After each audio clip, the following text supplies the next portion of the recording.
Hey there, gamers, and welcome to my review of the game Wuthering Waves, a free-to-play action role-playing gacha game developed and produced by Kuro Games. The storyline is you are the rover. You have awakened in a post-apocalyptic world where you don't really know who you are, and you're on a journey to figure that out, while at the same time helping to save the world, pretty much. I'm really enjoying the game, the exploration, the beautiful world. Like, I cannot stress enough how gorgeous this world is, and we will get into that a little later, so don't worry. But yeah, so sit back, grab your favorite popcorn, and let's get into it, shall we? So the first thing I want to talk about is the graphics for the game. So you have your basic settings from very low, low, medium to advanced. I have my game set to advanced, and I haven't noticed any optimization issues. I also have a best in socket setup with a 4080 RTX graphics card. So with most games, I don't notice issues unless it's really poorly optimized. That being said, use whatever settings work best for your setup. As for the graphics, the game looks gorgeous. The graphics are really well done in my opinion.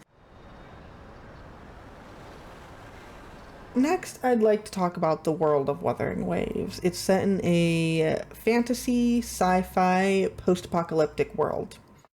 And I really do believe that Kuro Games development team did a wonderful job on it. It's a really beautiful world with a lot of dark aspects to it.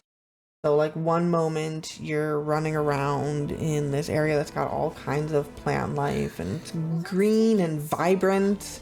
And then the next you're in this area that's just dark and gloomy and devastated. I do think that they did a great job kind of giving that light and dark to the world. Not only do I find the world gorgeous, but there's a ton to interact with too.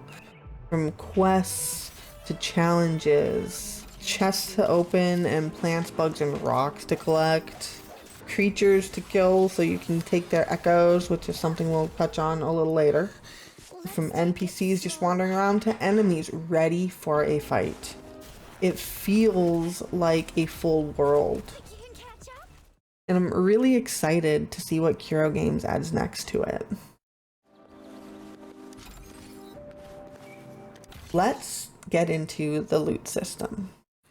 I absolutely love how they did this system. The reason being is that I don't have to collect it all individually. Nothing pops out of a chest onto the ground and I have to individually spam E just to get it all. From chests to challenge rewards, even enemy drops, I don't have to hassle with picking it all up and potentially missing something or something falling into a spot that I can't get to. The loot goblin in me loves this system. Let's talk about combat. So the combat system is pretty fast paced. It's definitely a skill that will need to be built up as you play. Your characters have so many awesome skills. Each character has an intro and an outro skill. You've obviously got your basic attack, but you have your like basic skill and an ultimate skill. It's a fun system. I think they did a great job with the combat. There's lots of enemies to fight. So get out there, fight, learn, watch your cues for dodging and combat. There are also training simulations that they have in the game. They're really good. I highly recommend when you get into the game and you get to the point where you can access the training simulations to do them. But if you kind of watch your cues, you can slow down enough to be able to counter and to kind of almost stuns the enemy for the most part. But it gives you a bit more of a boost to your attacks also when you can dodge and counter at the right moments. So like I said, I do recommend doing the training simulations. Kuro Games definitely did a great job with the combat in this game. I highly recommend fighting everything you can. Not to mention, if you fight everything you can, you have a chance of collecting their echo, which is the next thing we'll get into. I've mentioned echoes a couple of times already. Echoes are akin to artifacts that you equip to your character that give your character bonuses in combat. The difference between these echoes and artifacts, though, is you can summon your echoes to aid you in combat, which I think is really neat.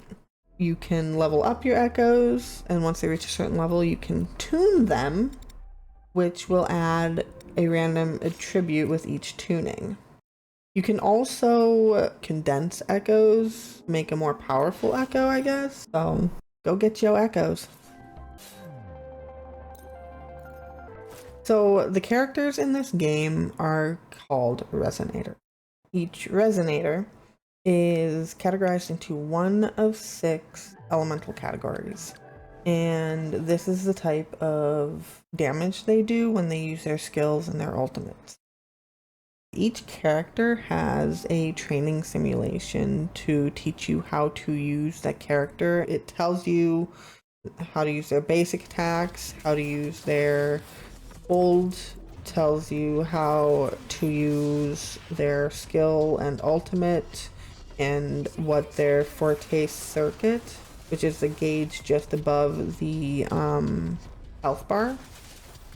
It's a little confusing at first.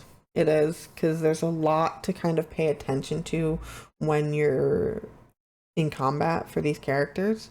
I do think that the characters are really well done. So I want to touch a little bit on the storyline and dialogue, because I honestly feel like that's where the game is lacking the most. I think the game, for the most part, is really, really well done. It really is. There's not a whole, like, I was trying to find things that I could really, like, critique on, and I really just couldn't, except for the storyline and dialogue. Now, the storyline is only because I feel like it's a bit slow to start. I do, but I also understand with a game like Wuthering Waves, I'm assuming they're going to be adding a bunch more to the game as the game goes on. I like the premise of the storyline. I think it's really good. I'm excited to see what they add next to it. The dialogue, on the other hand, it feels off and out of place at times. You're making me blush a little. There's plenty of dialogue. Some of it just feels forced. It feels like the devs didn't really know what else to say in certain dialogues, but they felt like they had to put something in. So another thing I want to mention with the dialogue is that there are times when a character is talking and suddenly, about, like, I don't know, halfway through what they're saying, the dialogue, it just cuts out. You will only need to display your terminal ID or activate a beacon with your terminal. You are free to visit any. Now, the other thing I'd like to mention is the dialogue can be a little cheesy. Since you've chosen to act like beasts, I'll handle you the way beasts do. Now, don't get me wrong. I love the cheese. Give me cheesy shows, cheesy movies, cheesy games. I love it, okay? I'm very strange that way. I'm all for the cheese. I'm hoping that as the game gets going with the storyline, adding more stuff, that the dialogue will get better and the storyline will get faster.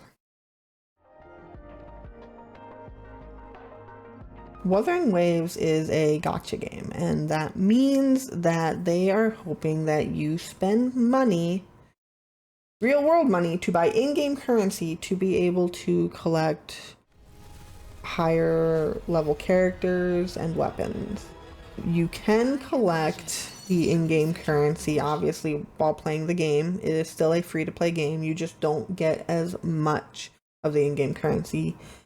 They usually have a limited amount that you can collect each, event. What these convenes are, it's like a character, they're character and weapon banners that you can do. You can do one pull on them of the in-game currency, or you can do up to 10 at a time. And each 10 pull, you can get a random 4 or 5-star character or weapon, depending on the banner you're pulling. That's kind of what their convene is. I'd like to talk about some other features in the game that I didn't really know what section to put them in. The technology in the game is pretty cool. You've got a sensor where you can find things to pick up, chests to open, boxes to destroy, a levitator that you can use for certain challenges, and you have a grappling hook, which is amazing because you can grapple into the air. But you also have points in the cities that you can grapple onto. One thing that I'm not a fan of with the grappling is that if you just grapple into the air, you have this cooldown effect on your grappling. I think it's just a little too long. Just a little too long. I think it could be lessened just a little bit. You have a glider. Your character has a glider.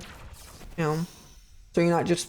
So you can run off a cliff and instead of just falling to your death, you can glide. There is a camera in the game. They do have, at some point you get a quest where this guy gives you a camera. But the problem is that I can't just take pictures anywhere after the quest, it seems like. And I'm not a fan of that. Why would I have a camera still if I can't just go randomly out in the world and take a picture? But there are points in the world where you can stop and it's got like this telescope image and it takes like a picture for you of that scene. I do love the wall climbing, and I'll tell you why. You can literally run up the wall. But yeah, you can run up cliffs. Like it's awesome. You can run sideways on them and your character does this like they're touching the side of the wall or running across it. Like it's super cool. Another thing that I do want to mention is that when running up a wall, if you come to this like little lip where you can't like run up and past it, your character will actually grab onto that ledge and flip over it so you can get over that lip. And you can't do this on all of them. If the lip's too far out, your character won't do that. One thing I do love is your sprinting doesn't take stamina. The only time sprinting takes stamina is when you are sprinting up a wall. It's well done. The game has a lot of complexities to it, from your combat to building up your characters, your team. You can have a team of 3 characters. It's complex and trying to figure out who works best with who, what works best. Your echoes, doing that. It's got a lot of complexities to it, and I appreciate it. I'm here for it. It keeps them trying to figure out how to play the game and get better at it. I like games that give me that complexity where I'm like, how am I going to do this to where I'm doing it the best to my characters and to the game's ability? I enjoy that with a game. You don't get that with a lot of games anymore. And I feel like it's going to be a game that people will continue to play for years. I'm excited to see what they're going to add in the future for this game and where they're going to take the story. I do think that it's a good game, and I think it'll be a good game continuing forward. But let me know what you guys think. Do you like the game? Do you not? And why? Is there anything I missed? Anything you disagree or agree with me on? Leave your response down in the comments. Hit that like and subscribe button for more content coming soon. And if you're still here at the end of this video, from the bottom of my heart, thank you. This is my first ever review video. I hope you have a great day. And as always, stay cool.